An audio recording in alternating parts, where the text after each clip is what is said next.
Poème 5.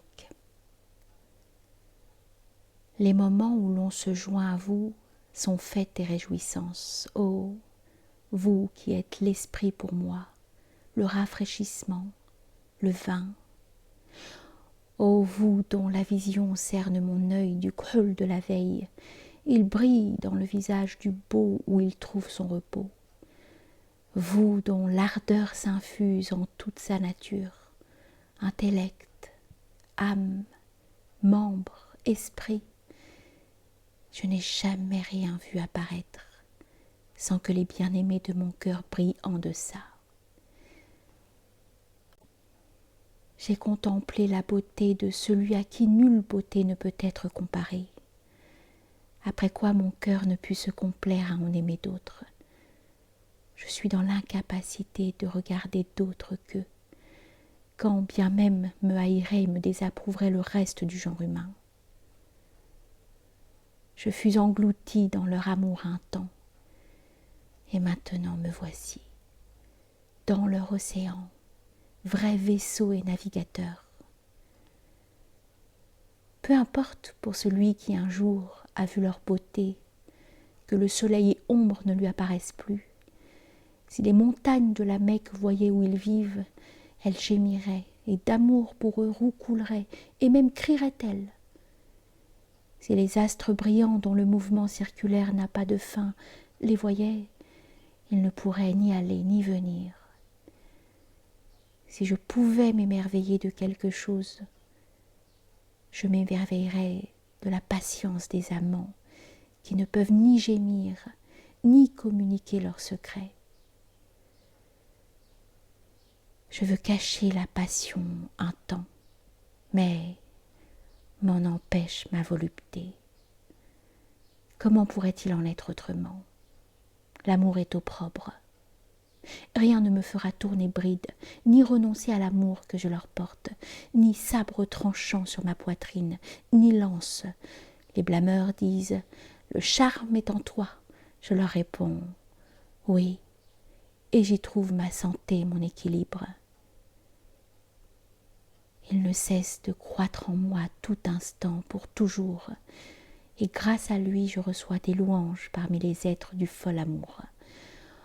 Oh, toi qui me blâmes, sois mon avocat défendant mon amour pour eux, car mon cœur est avide de ce que tu l'aimes. Le blâme incite et stimule, doucement. Tu parles beaucoup et insistes trop.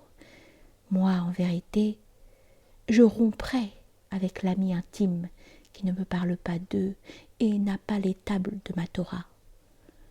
La loi de l'amour exige, lorsqu'elle gouverne, de s'éloigner de l'ami intime, qui ne fait rien quand je suis en peine. Le pauvre, il n'a jamais goûté la saveur de l'amour, tout en profitant librement de tous les plaisirs.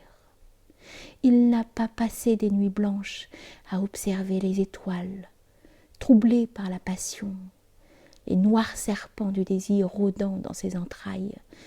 Le vin de la passion ne s'est jamais répandu dans ses eaux, il n'a jamais senti les parfums de Souad.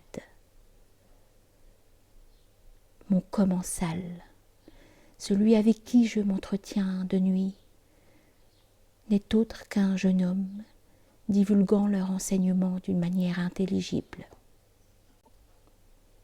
Il n'en résulte pour moi aucun effort, mieux encore, je n'ai pas besoin de m'en occuper ou d'agir, mais dans leurs propos, il y a de bonnes marchandises et des bénéfices.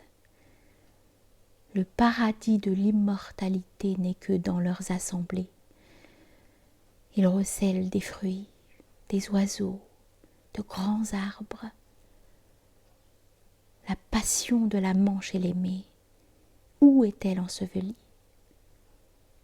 Ils se délassent tant que s'exhalent de l'aimer des souffles vivifiants. J'aimerais, tout au long des nuits, être en retraite avec eux, alors que déjà l'on fait tourner aiguière et coupe. Je crains l'aube, lorsque ces éclaireurs apparaissent. Plût au ciel qu'il n'y ait jamais eu ni lueur ni aurore. Pour moi, La nuit apparaît illuminée par la beauté de leurs formes, et le temps est entièrement lumière et allégresse.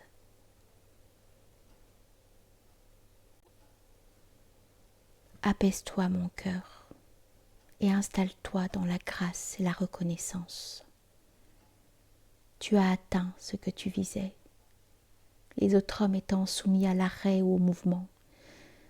Demande toujours plus à ton Dieu.